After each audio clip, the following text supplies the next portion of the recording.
um grande privilégio, mais uma vez, oferecer um estudo sobre a última carta de Paulo, escrita para seu filho na fé, Timóteo.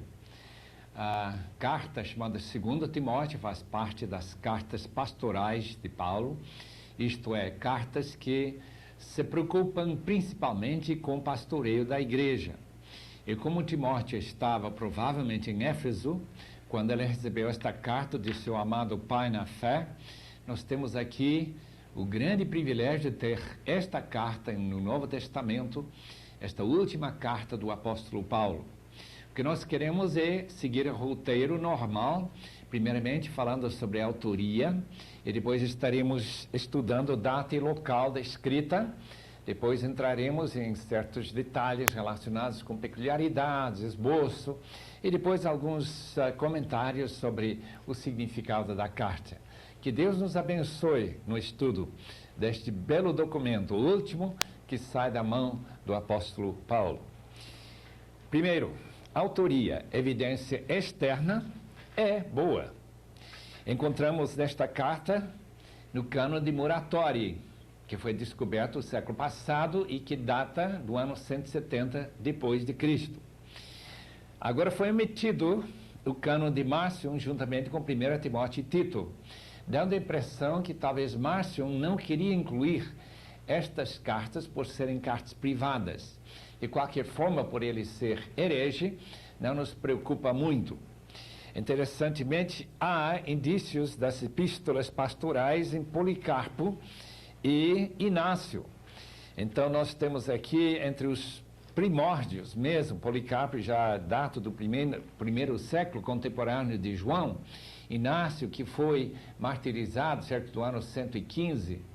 Então nós temos aqui boas indicações de fontes externas para aceitar a autenticidade de 2 Timóteo.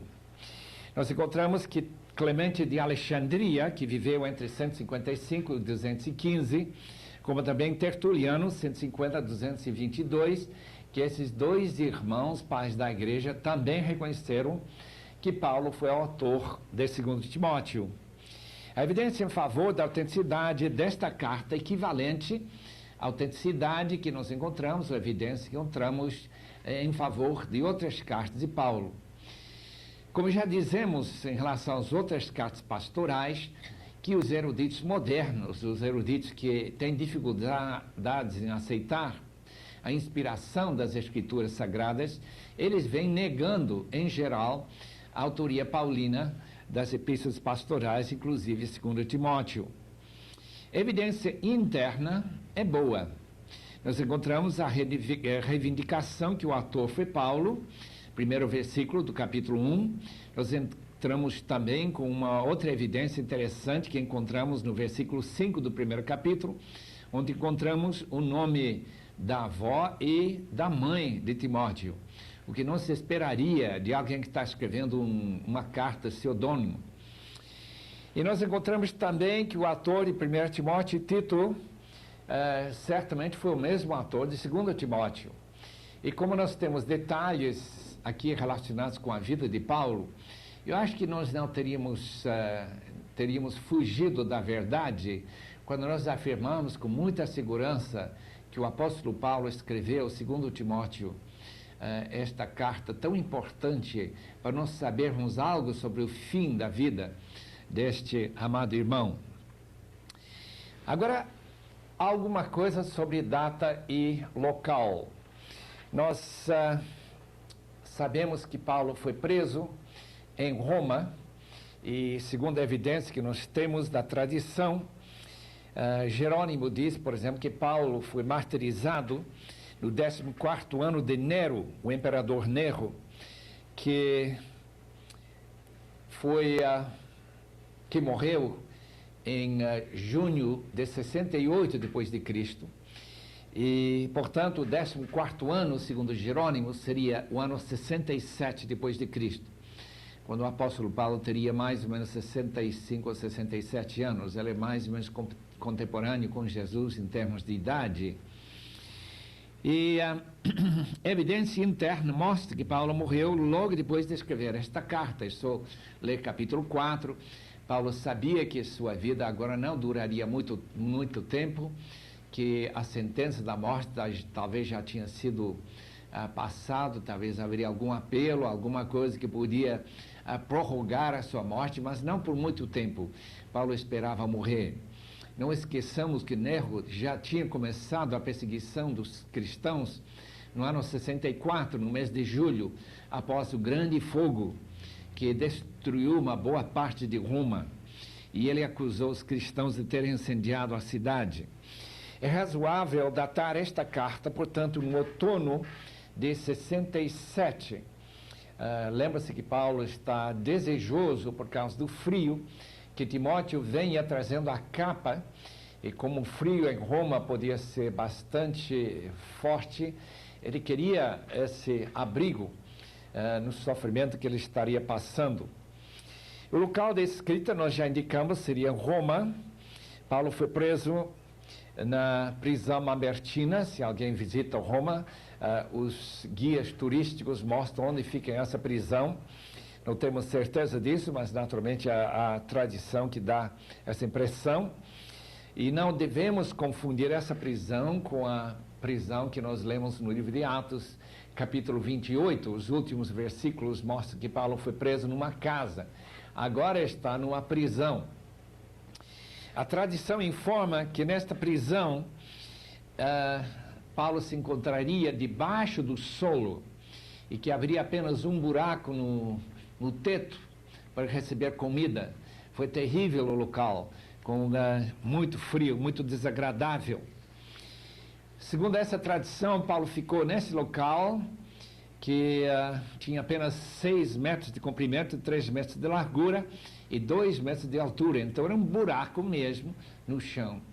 E certamente foi para deprimir o apóstolo em circunstâncias tão complicadas. Não podia ter os amigos a visitar, ele podia ficar, claro, orando e pensando. Então, como ele conseguiu passar esta carta para as mãos de alguma pessoa para levar para Timóteo, e nós somos os que aproveitam, e tem sido uma bênção para pessoas desde o início. O propósito, naturalmente nós vemos claramente que Paulo está interessado em encorajar Timóteo a cumprir suas responsabilidades sem temor. Dá para entender claramente que havia uma tentação da parte de Timóteo de ficar amedrontado por causa das perseguições que estavam atingindo a igreja. E especialmente que ele repasse o evangelho verdadeiro em face do desafio do gnosticismo.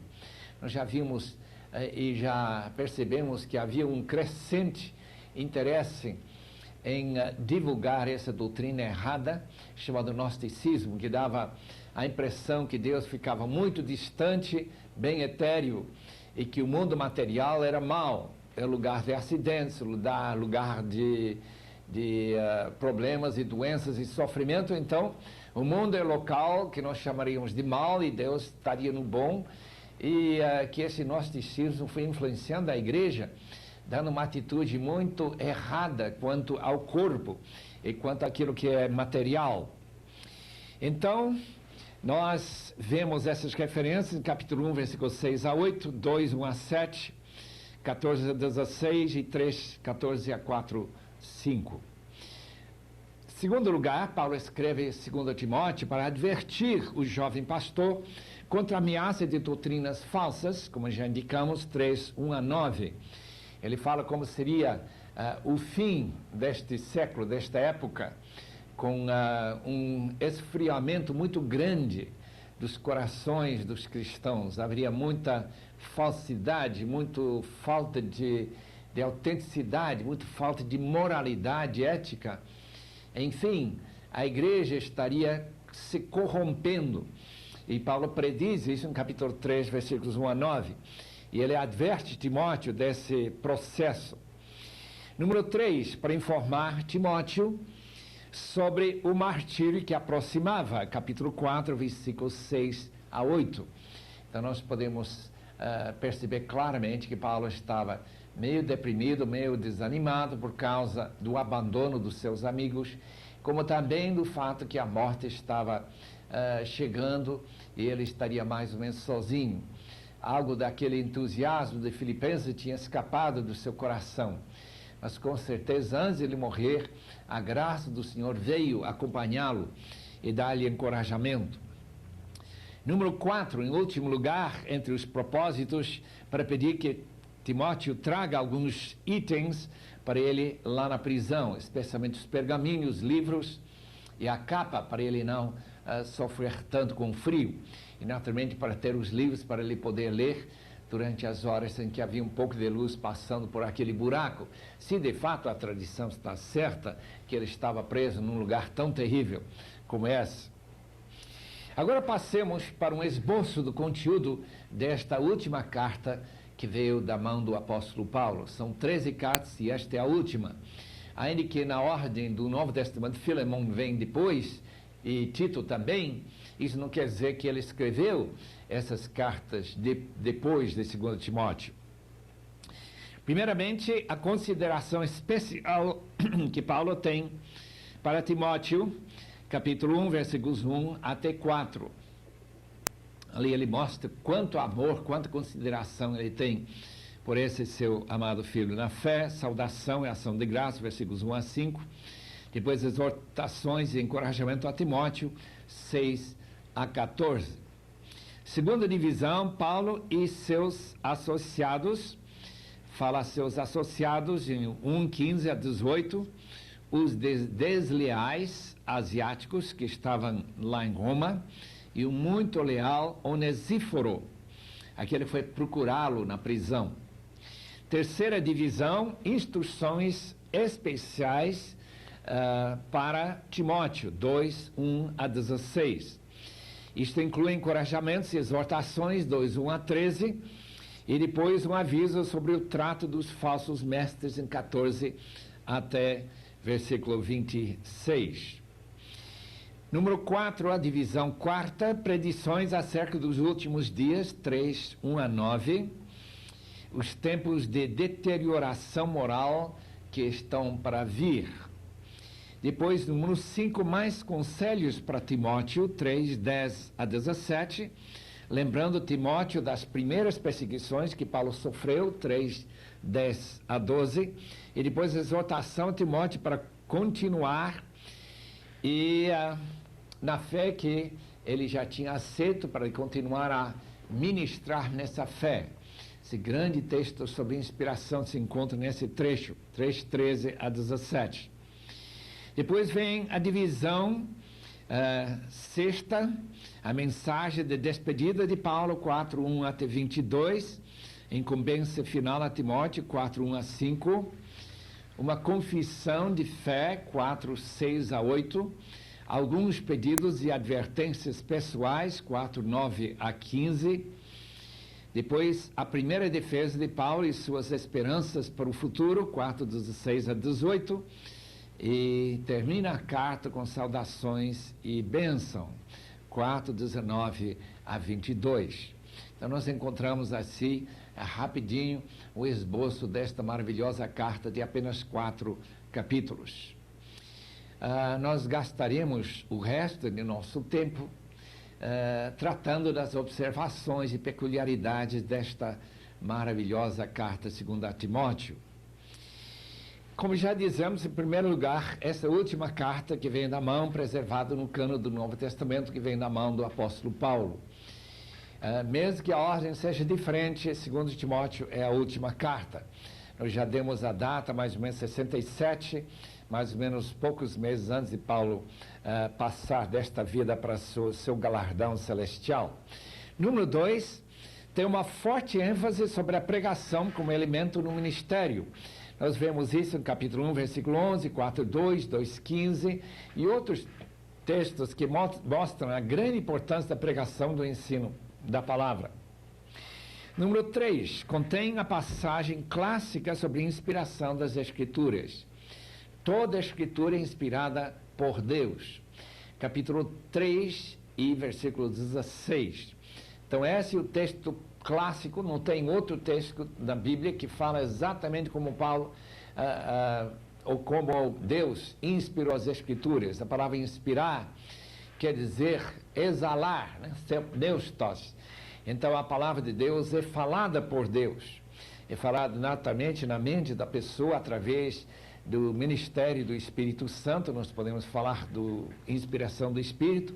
Outros textos falam que essa mensagem foi trazida por anjos, Gálatas 3,19, mas de qualquer forma, nós temos aqui o texto clássico, falando sobre a importância das Escrituras e sua inspiração, e que não tem nenhuma parte da Bíblia que não seja inspirada. Número 4, nós notamos a inclusão da palavra misericórdia na saudação que Paulo manda para Timóteo, capítulo 1, versículo 2. Interessante essa inclusão de misericórdia, além de graça e paz. Nós não sabemos naturalmente por que Paulo incluiu, mas talvez ele estava sentindo uma necessidade dessa misericórdia na sua própria vida e querendo que Deus derrame misericórdia sobre a vida de seu filho na fé, que estava passando certos indicadores de temor, talvez sobre algum futuro. Sabemos que Timóteo foi preso, talvez antes disto, e talvez ele sabia que havia muito perigo se ele fosse para Roma para também ser preso e morto pela sua fé. Número 5, a oração introdutória mostra o grande afeto que Paulo tinha para o seu filho na fé. Paulo orava por Timóteo dia e noite, ele não deixava de orar para o seu filho na fé, para Deus sustentá-lo e dar-lhe aquele encorajamento que ele precisava. Versículo 4, lembrava de suas lágrimas, as lágrimas de Timóteo, antecipando vê-lo quando ele chegaria em Roma, esperando que não seja muito tempo depois. Ele talvez viria em resposta a esse pedido que Paulo fez, para que ele venha e desse essa ajuda nos últimos meses ou semanas de sua vida. Número 6, nossa observação, tanto Lloyd, a avó, como também Eunice, a mãe de Timóteo, eram crentes antes que Timóteo tenha recebido o Senhor Jesus. Nós acreditamos que eles foram criados em Listra, lá no sul da Galácia provincial, no centro da Turquia. Se nós olharem no mapa, vão descobrir justamente onde fica o sul da Galácia, onde se encontrava essa cidade de Listra, onde morava Timóteo com sua mãe, sua avó, e nós não sabemos nada sobre o pai. Nós entendemos que ele não se converteu e talvez abandonou a família. Número 7, novamente Paulo admoesta Timóteo no sentido de não negligenciar o dom. Nós já encontramos em 1 Timóteo esta exortação para o seu filho na fé, para não negligenciar o seu dom, o seu carisma, que ele recebeu pela imposição das mãos do apóstolo. Em 1 Timóteo 4, ele fala sobre a imposição das mãos do presbitério. Naturalmente, Paulo fazia parte desse presbitério, mas ele também incluiu suas próprias mãos. A palavra carisma, ou carisma espiritual, Romanos 1:11, pela imposição das mãos, uma maneira de passar para frente este dom. Nós sabemos qual foi esse dom que Timóteo ganhou. Imaginamos que foi dom de pastorear, talvez foi dom de ensino, já que essa é a ênfase que Paulo dá em capítulo 2 de 2 Timóteo 2:2, para ele buscar outras pessoas capazes de ensinar. Então talvez fosse esse o dom, talvez fosse um outro dom que Paulo passou para ele, através da imposição das mãos. Número 8, o espírito de poder, de amor e de moderação, no versículo 7, pode ter sido a fonte do carisma que Paulo passou para Timóteo pela imposição das suas mãos. Um espírito de poder. Eu não acredito que isso se refere ao Espírito Santo especificamente, mas como Paulo também recebeu a ajuda de anjos, espíritos, ministradores, talvez Paulo esteja orando para que Timóteo receba um espírito ministrador, um espírito de poder, um espírito que criasse amor e a moderação, aquele tato que uma pessoa precisa, de não estar envolvido com brigas e não ficar desanimado e perder aquela coragem necessária para enfrentar as dificuldades que Timóteo tem que enfrentar. Número 9, não tem vergonhas do Evangelho e de Paulo como preso do Estado, versículo 8 do capítulo 1. É um apelo para o jovem pastor não tentar evitar a prisão. Há sempre uma tentativa em nossos corações, se nós sabemos que há uma possibilidade de sofrimento no futuro, de nós queremos fugir dessa tentação, dessa possibilidade. E Paulo então está encorajando nesse versículo 8, para que ele não se envergonhe, que ele não fuja, como alguns irmãos lá da Ásia tinham fugido e queriam escapar à perseguição que via cercando e circundando o apóstolo. Indo para Roma para visitar Paulo seria muito perigoso. De fato, lemos em Hebreus que Timóteo já tinha sido preso. Hebreus 13, versículo 23 diz assim: notifico-vos que o irmão Timóteo foi preso e foi posto em liberdade, que ele saiu da prisão, nós não sabemos quanto tempo depois. Naturalmente, nós entendemos que essa prisão teria sido em outra ocasião, mas também poderia ter sido nesta ocasião, quando Timóteo foi e Paulo foi morto. Se Hebreus foi escrito depois do ano 67, que nós já indicamos teria sido a data em que Paulo foi decapitado. Número 10. Paulo tinha mais que um dom, isso é óbvio. E nós notamos nesse texto que Paulo teria necessidade de repassar algum dom que ele tinha. Ele tinha dom de pregador, tinha dom de apóstolo, tinha dom de mestre, tinha dom de profecia. E nós vemos ele até curando as pessoas, em alguns casos, talvez podemos dizer que ele tinha dom de curar. Romanos 12, versículos 6 a 8 e Efésios 4, 11 mostram que para Paulo os dons de ministério, apóstolo, evangelista, profeta e pastor mestre, são os dons mais importantes para a ministração na igreja. Agora os outros dons são muito úteis para encorajar, porque incluem sinais e maravilhas. Mas estes dons para dirigir a igreja era mais importante. Número 11. Guardar o meu depósito, versículo 12. Nós encontramos aqui em versículo 12 esta referência. Por isso estou sofrendo essas coisas, todavia não me envergonho, porque sei em quem tenho crido, estou certa que Ele é poderoso para guardar o meu depósito até aquele dia, isto é o dia de juízo final. O depósito de Paulo é sua fé no Senhor Jesus, juntamente com todos aqueles esforços e obras, todo aquele desgaste de sua vida, que seria galardoado no dia de juízo, quando nós receberemos não somente o mal que fizemos, mas também o bem, segundo Coríntios capítulo 5, versículo 10. Então o apóstolo Paulo está dizendo, graças a Deus que esta vida não é inútil. Deus não esquece de nossa obra. Leiam com cuidado 1 Coríntios 15, versículo 58, mostrando que nossa vida, nosso serviço não é em vão no Senhor. Tem seu futuro.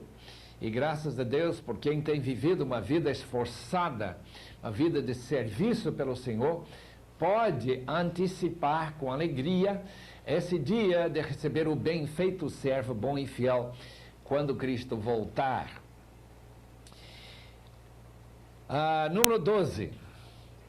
Os da Ásia me abandonaram, versículo 15 diz isso. Os da Ásia quer dizer aqueles irmãos em Roma, que eram antigos amigos de Paulo. Na hora que ele teve que fazer e oferecer sua defesa diante do imperador, ou talvez diante de algum juiz, na hora que eles podiam ter se levantado como testemunhas da boa vida que Paulo viveu, que ele não era de forma alguma subversivo, que esses irmãos que podiam ter dado algum apoio ao apóstolo Paulo, desapareceram na hora H. Eles não ficaram junto com o apóstolo Paulo e abandonaram. E com certeza isso decepcionou bastante o apóstolo. É só ler esse versículo 15 para perceber isso.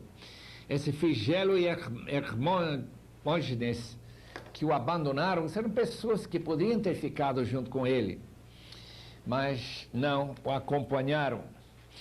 Talvez eles tinham oferecido serviços a Paulo em Éfeso, os irmãos da Ásia. Éfeso era a cidade principal da Ásia, e eles podiam ter ajudado o apóstolo nessa hora tão difícil da sua vida, mas eles acharam por bem abandoná-lo.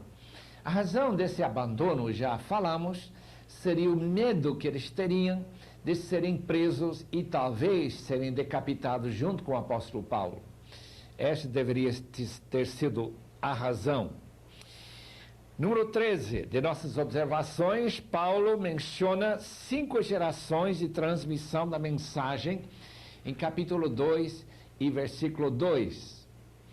O que da minha parte ouviste através de muitas testemunhas, isso transmite mesmo a homens fiéis e também idôneos para instruir a outros.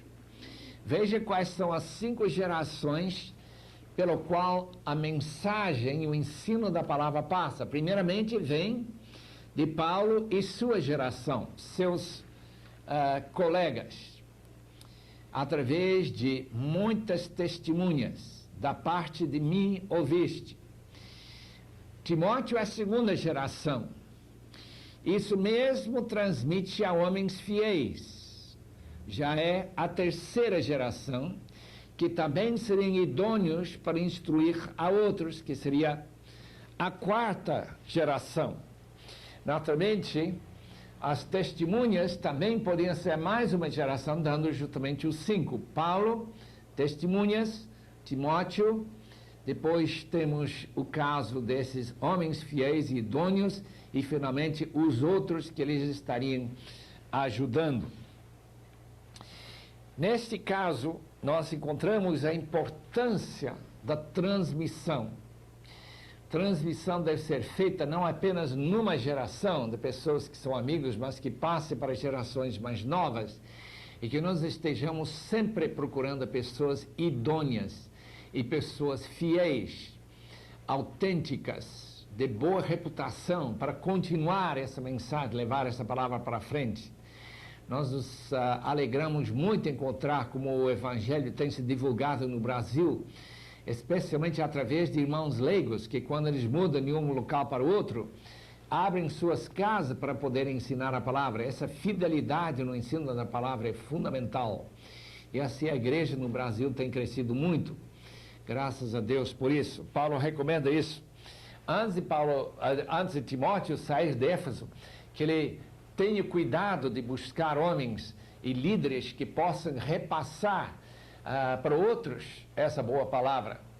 E realmente durante centenas de anos a igreja de Éfeso se manteve muito forte até ser destruída pelos muçulmanos no 7º século, quando levantou-se Mohamé e suas forças, que realmente acabaram com a igreja naquele local.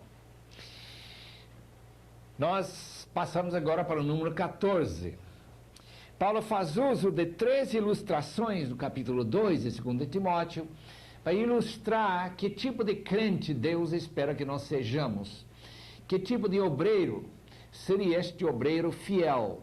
E quando Paulo pede que Timóteo se reforce, que ele se fortifique no Senhor, ele está falando justamente de essas qualidades que essas 3 ilustrações repassam para nós. Em primeiro lugar, ele fala do soldado que é arregimentado com seu general. E quando ele aceita essa incumbência, ele não fica se enrolando com outros negócios na vida, tentando ganhar dinheiro, tentando envolver-se com outras carreiras, não. Quando ele se torna soldado, ele focaliza toda a sua atenção em fazer o que o general quer. Naturalmente, nosso general é Cristo. A segunda ilustração que Paulo usa nesse texto é do atleta, que vai ensaiando e se esforçando e treinando seus músculos. O texto usa a frase que ele, para entrar na competição, tem que se treinar segundo as normas. Isto é, segundo tudo que Paulo tinha ensinado para Timóteo. Ele não pode buscar outros métodos alheios, métodos que não condizem com a palavra e a mensagem que ele ia ensinar. Tem que ser segundo as regras para poder ganhar nessa competição.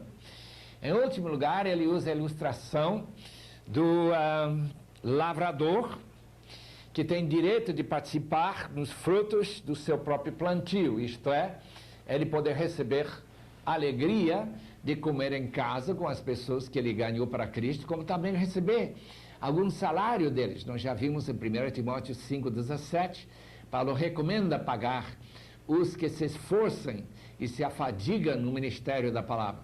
Timóteo deveria ter sido um deles. Ele mostra que quando ele procurar líderes, deve procurar líderes que merecem esse tipo de atenção por causa da sua dedicação e fidelidade. O sofrimento de Paulo em favor dos eleitos cristãos, para que eles possam obter a salvação, nós encontramos no versículo 10, por esta razão, tudo suporto por causa dos eleitos. O sofrimento de uma pessoa para outra na área espiritual é uma ideia que Paulo enfatiza em outros textos. Leia, por exemplo, Colossenses capítulo 1, versículo 24, onde ele diz que ele fica alegre nos seus sofrimentos por vós, isto é, pela igreja de Colossos. E aqui novamente ele diz que suas perseguições são em favor da igreja. Paulo sabia que sofrimento inocente, não sofrimento por termos feito alguma coisa errada, mas sofrimento inocente não pode deixar de ter o seu galardão e seu efeito. E Paulo está muito consciente disso. Segundo Timóteo 11 a 13, nesses versículos nós encontramos um credo, introduzido pela frase, fiel é a palavra. Eu gostaria de ler esta palavra fiel para os irmãos. Fiel é esta palavra, versículo 11 de capítulo 2, se já morremos com ele, essa morte com Cristo se refere ao batismo, também viveremos com ele na ressurreição. Se perseveramos, isto é, que nós não abandonamos a fé, também com ele reinaremos. E se o negamos, ele por sua vez nos negará. Essa negação terminante, não uma negação de Pedro, que foi de voltar, mas uma negação e abandonar, como Demas, por exemplo, vamos ler mais tarde nessa mesma epístola, abandonou, amando esse presente século, ele será negado pelo Senhor.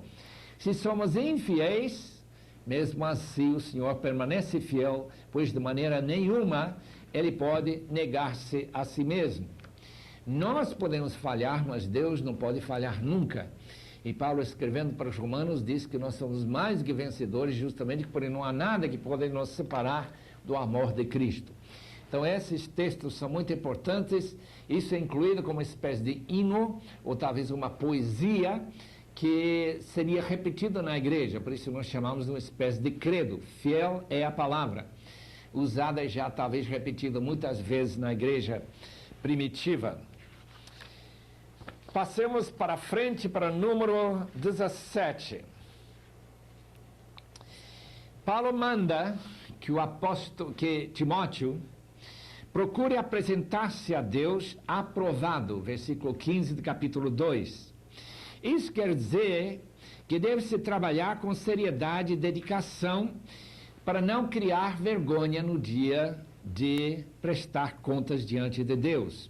A frase também no versículo 15, de manejar bem a palavra de Deus, literalmente significa abrir um caminho reto, sem desvios, sem entrar num lado ou outro, que seriam uma espécie de heresias ou ideias falhas, que ele corte com a palavra de Deus sempre o caminho reto. O que os hereges não estavam fazendo, estavam se desviando da verdade correta. Lembre-se que Efésios capítulo 5 e versículo 15 diz que nós devemos cuidar que andemos acuradamente, isto na linha certa. Deus nos ajuda também em nosso ministério, sempre estar andando na linha reta da palavra do Senhor e esforçarmos para nos apresentarmos sem vergonha diante do Senhor. Número 18. A heresia de Himeneu e Fileto teve sua raiz no gnosticismo de 2:17 e 18.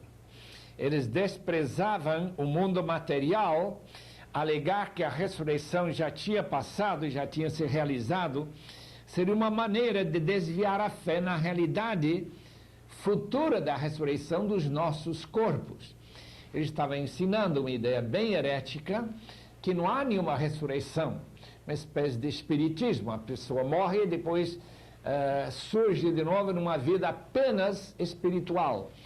Paulo não tem essa ideia. O gnosticismo está totalmente fora ao negar a ressurreição corporal. Paulo sabia disso porque Jesus Cristo ressurgiu corporalmente. O seu corpo saiu do túmulo de José de Arimateia, lá em Jerusalém. Número 19. O firme fundamento de Deus permanece porque Deus conhece os verdadeiros filhos dele. Versículo 19. Entretanto, o firme fundamento de Deus permanece tendo este selo: o Senhor conhece os que lhe pertencem. Não há nenhuma dificuldade da parte de Deus de identificar os seus próprios filhos. Sendo infinito no seu conhecimento, ele não tem a mínima ideia de distinguir entre filho e bastardo. Um filho que não seja filho mesmo, mas está assim misturado com os filhos de Deus. Então nós temos um fundamento muito sério que a Igreja de Deus, na sua realidade invisível, só inclui pessoas realmente convertidas e nascidas de novo. Naturalmente, a igreja visível inclui pessoas que não são convertidas. E nós não sabemos quem são os filhos de Deus, mas Deus mesmo sabe. Ele então tem este firme fundamento com a conclusão: aparte-se então da injustiça todo aquele que professa o nome do Senhor, para com isso mostrar que ele seja realmente um filho de Deus. Pessoas que não se apartam da iniquidade, que não aceitam o apelo para andar na santidade de vida, está mostrando claramente que eles nunca se converteram, que eles não conhecem o Senhor da glória, o Senhor Santo. Número 20. Utensílios para honra é uma figura para descrever os crentes que vivem santa e piamente. São vasos dedicados a boas obras. São pessoas que mostram pela sua qualidade de vida que são vasos de honra. Os vasos de desonra, vasos que criam vergonha para Deus, são as pessoas que se declaram cristãos, mas que vivem uma vida bem mundana, uma vida imoral, uma vida de desonestidade. Então, vaso de honra, vaso de desonra, se distingue pela vida e pelas boas obras. Número 21. A maneira de vencer as tentações da carne e fugindo das paixões. Se vence o demônio resistindo. Deixe-me ler o texto aqui. 2 Timóteo capítulo 2, versículo 22. Foge outro sim das paixões da mocidade, especialmente as paixões sexuais. Segue a justiça, a fé, o amor e a paz com os que de coração puro invocam ao Senhor. Nós não devemos fugir do demônio. Do demônio nós temos que resistir, mas da carne, das paixões, nós temos que fugir e mortificar. Colossenses capítulo 3 e versículo 5. O caráter do servo de Deus, esse número 22, deve ser de moderação, aceitando as pessoas com respeito à máxima tolerância. Não deve ter gênio que briga ou que realiza contendas com os outros, versículo 24. Ora, é necessário que o servo do Senhor não viva a contender, e sim deve ser brando para com todos, apto para instruir, paciente. Quantas vezes nós temos ouvido de pastores e líderes da igreja, Timóteo era pastor, que tem assim um espírito, um gênio de que é brigar. Paulo diz, isso deve ser abafado, devemos realmente retirar de nós qualquer tentativa de brigar.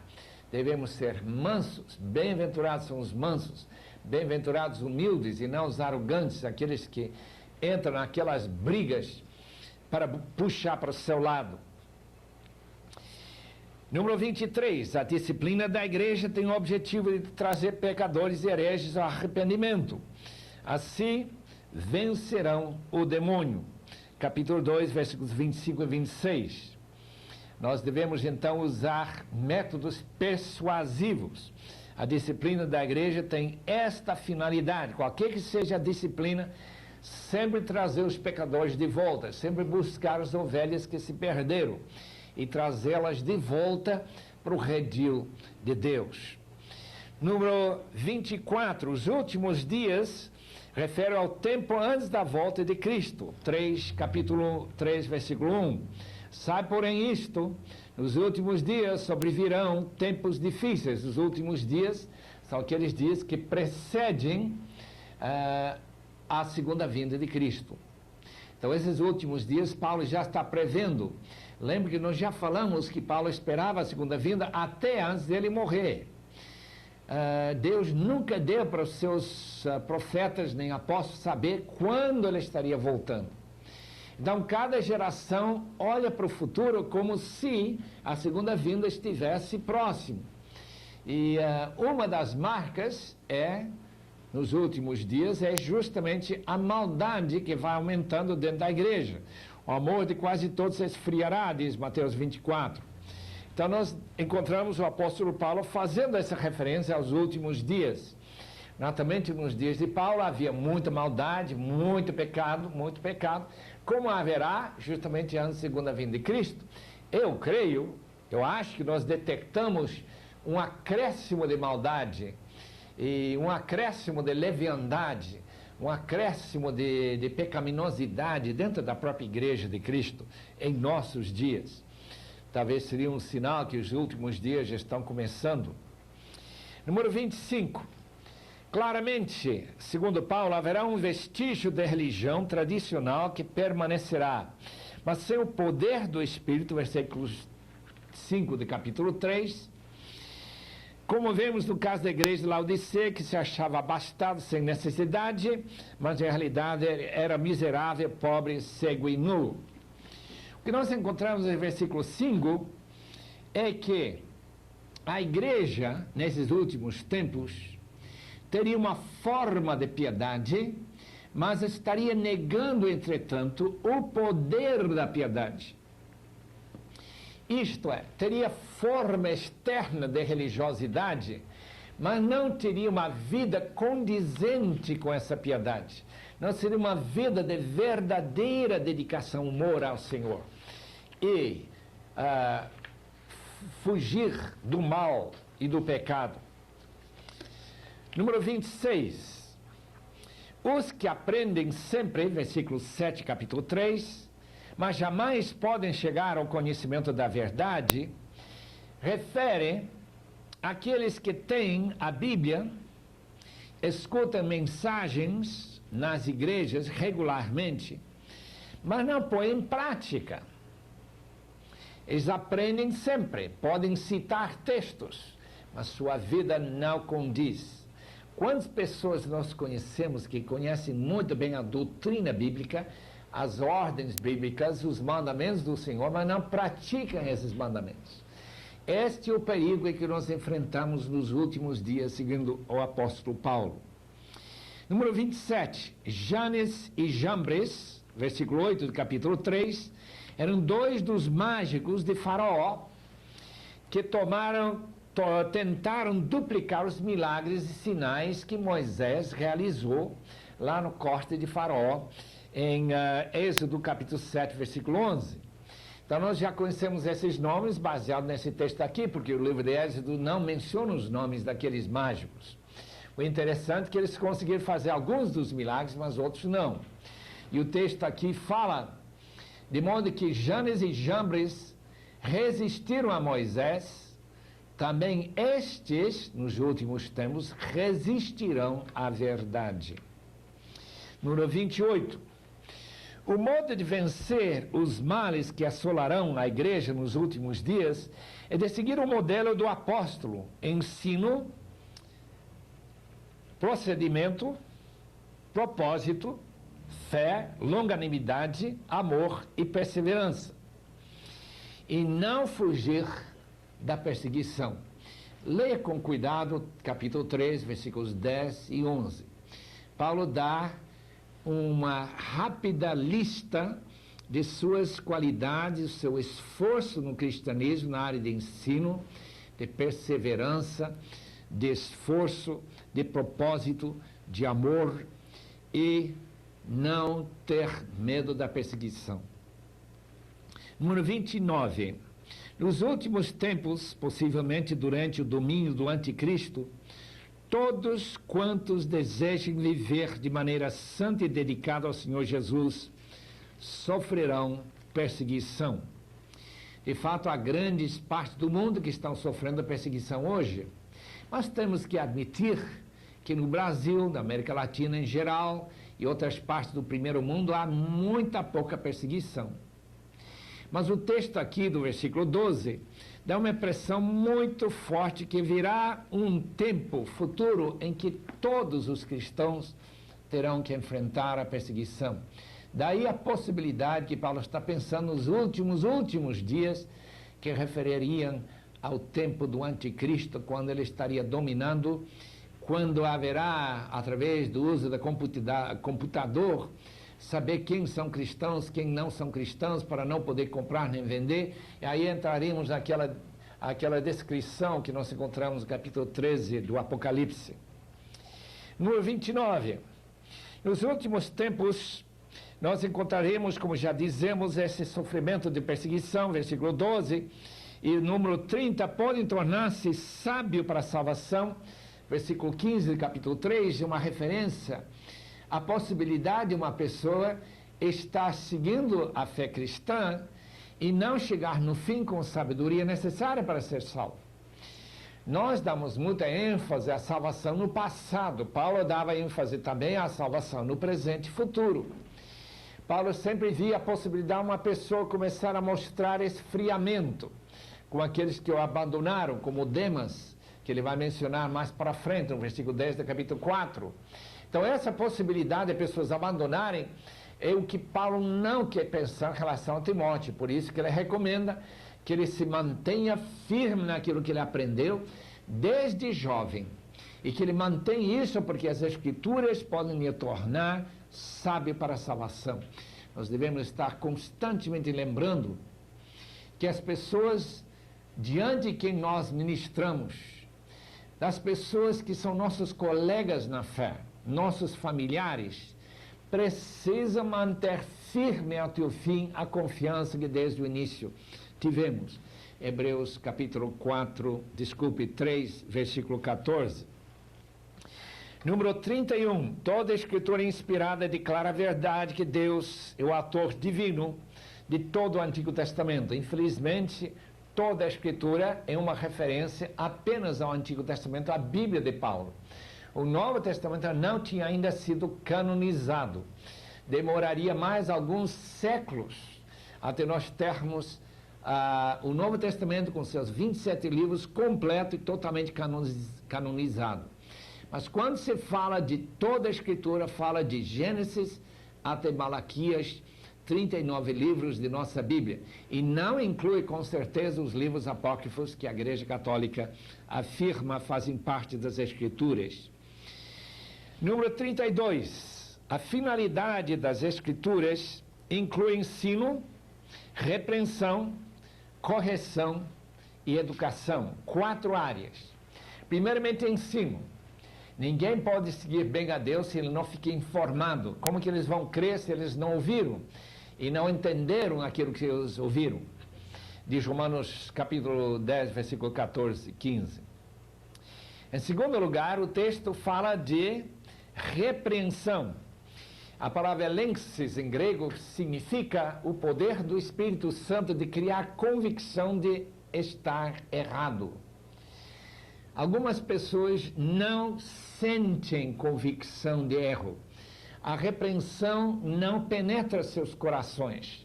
O Espírito Santo fica entristecido porque eles não reagem positivamente quando se prega a palavra em arrependimento.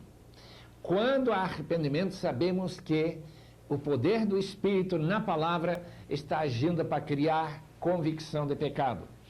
Em seguida, temos o elemento chamado correção. Isto é de colocar a pessoa novamente no caminho da verdade. A Bíblia mostra como trazer as ovelhas de volta, como trazer os errantes para o caminho certo. E, finalmente, educação. Educação é muito mais do que informação. Significa criar um ambiente em que a criança, na fé, cresce para a maturidade e de muito caráter para a glória de Deus. Naturalmente, a finalidade das Escrituras também está no versículo 17, que fala que deve tornar a pessoa santa e perfeitamente habilitada para toda boa obra, saber quais são as boas obras e como fazê-las. Muito bem, a finalidade das Escrituras é essa. Número 33, sua manifestação e seu reino, 4:1, sugere que a vinda de Cristo será também a hora de manifestar o seu reino. Nós esperamos que ele reine aqui sobre a terra, como ele prometeu, e, portanto, nós somos pré-milenistas. Cristo virá antes do milênio ser implantado. Número 34, pregue a palavra. 4:2, destaca a responsabilidade de cada pastor mestre também de ser mestre da palavra, ensinar o que está no texto, explicar bem a mensagem do texto para aqueles que têm dificuldades de entender e fazer aquelas aplicações para a vida moderna que serão necessárias. Certamente ele não deve pregar suas próprias ideias. Número 35, faz o trabalho de evangelista. 4:5, mostra que o ministério não se completa apenas ensinando as palavras, mas também evangelizando. O apóstolo Paulo reconhecia evangelismo como uma das responsabilidades do pastor. 36, a palavra libação, 4:6, é uma figura que refere ao vinho despejado sobre os sacrifícios pagãos. Todo mundo já sabia como se fazem aqueles sacrifícios. E Paulo não podia deixar de notar que a cor de vinho, cor vermelho, seria justamente como o sangue. Ele diz que seu sangue vai ser agora despejado sobre o sacrifício da sua vida no martírio. Isso nós encontramos no versículo 6, capítulo 4. 37, coroa. Essa palavra coroa não é uma coroa de rei, mas uma coroa de uma pessoa que vence uma competição. É uma grinalda feita de folhas e flores e coisas dessa natureza. Naturalmente, uma grinalda, uma coroa que nunca murchará. Graças a Deus que Paulo está prestes para receber esta coroa. Versículo 8, agora a coroa da justiça me está guardada. Por ter vivido uma vida justa, ele ganhou na competição, nesta grande carreira. Lembra-se que ele fala no capítulo 20 de Atos, que ele está terminando sua carreira. Ele quer terminar gloriosamente recebendo a coroa. Que ele combateu bem, esse bom combate, justamente o combate do reino de Deus contra as forças do mal e do inimigo. Número 38, Demas amou o presente século. A palavra século é a palavra aion, significa época. Mas não é época em tempo apenas, mas é todo aquele sistema de pensar mundana. Amor ao mundo seria outra maneira de usar esta palavra, a traduzir essa palavra. Amor, tudo que não é cristão, tudo que não tem nada a ver com a vida santa. Ele amou isso. Talvez amou o dinheiro, talvez ele abandonou por outros motivos, talvez amou sua própria vida, com medo que ele seria preso, como Paulo foi, e talvez ter sido morto. Demas então abandonou e foi embora, deixou o apóstolo. 39, Marcos mudou tanto, em contraste com a primeira viagem missionária, em que abandonou a equipe, que Paulo agora pede que Timóteo trague, pois me é útil para o ministério. 4:11. Que interessante, esse mesmo autor de nosso evangelho de Marcos agora está mostrando seu grande interesse nas coisas de Deus, dedicação, e muito útil para o apóstolo Paulo. Como é bom que o apóstolo mudou de atitude para com esse jovem, que agora não era tão jovem, já alguns bons anos depois, talvez 20 e tantos anos depois, quando ele pede que Timóteo traga Marcos com ele, lá de Éfeso. Número 40, livros e pergaminhos, versículo 13, se nos rolos de papiro, papel grosso feito de uma planta que crescia lá do rio Nilo, no Egito, e de peles, pergaminho feito de peles de cabra e de ovelhas tratados e que podiam receber escrita. E naturalmente Paulo estava pedindo provavelmente cópias de suas próprias cartas, que de fato foram inspiradas, e Paulo teria muita alegria em lê-las, e talvez outros documentos que ele escreveu que nunca foram inspirados, que se perderam. Nós não sabemos, apenas sabemos que Paulo escreveu algumas cartas que não estão no Novo Testamento. Ele faz menção dessas cartas em 1 Coríntios e 2 Coríntios também. 41, na primeira defesa, 4:16, refere à primeira vez que Paulo apresentou seus argumentos diante do juiz, ou possivelmente do próprio imperador. Nós não sabemos como que foi, ela apenas diz que nessa primeira apresentação, ele foi libertado, versículo 17, da boca do leão. Refere ao fato que nesse primeiro processo jurídico ele foi absolvido e que ele não foi morto, como ele podia ter sido. Obviamente há outro processo na frente, ou talvez outro processo que ele já passou, já usando a palavra primeira defesa, e que nesse caso ele teria sido condenado. Daí ele saberia que ele estaria indo para ser decapitado fora os muros de Roma. Tem lugar lá em Roma onde a gente pode visitar e ver onde isso aconteceu. Ser liberto de toda obra do maligno não deve indicar que Paulo esperava escapar à morte. O inimigo não pode fazer nada para o crente mesmo matando. Seria liberto de qualquer motivo de se envergonhar do Evangelho, quando ele teria a oportunidade de abrir a boca e falar do Senhor Jesus Cristo. Número 44, em Romanos 16:3, Aquila e Priscila estavam em Roma, mas nesta ocasião estavam de volta em Éfeso. Nós podemos ver isso em Atos capítulo 18 e versículo 19. Aqui novamente aparecem aqui no fim, no versículo 19. Saúda Prisca e Aquila e a casa de Onesífero. No 45, vir antes do inverno, indicando que Paulo está escrevendo no outono, 4:21, isto é, antes dos meses em que a navegação seria impossível, e Paulo teria que passar mais ou menos 6 meses, 5 meses sem Timóteo chegar para lhe dar essa ajuda. Devemos lembrar do livro de Atos, em capítulo 27. Quanto à bibliografia, recomendamos os mesmos livros que nós já mencionamos. Em outras ocasiões, por exemplo, nós temos aqui o comentário, 1 e 2 Timóteo e Tito, excelente, Dr. J.N.D. Kelly. Nós temos aqui o livro do Dr. Sidlow Baxter, Examinar as Escrituras, a Bíblia Shadow, Bíblia Vida Nova, temos comentário da Bíblia, e o Novo Dicionário da Bíblia, e tem outros livros também. Eu estou apenas mencionando alguns livros que podem ser uma excelente ajuda. Deus os abençoe e que este estudo seja marcante na sua vida. Procurai esforçar-se para ser um bom servo da palavra. Esta mensagem chave de segunda carta a Timóteo.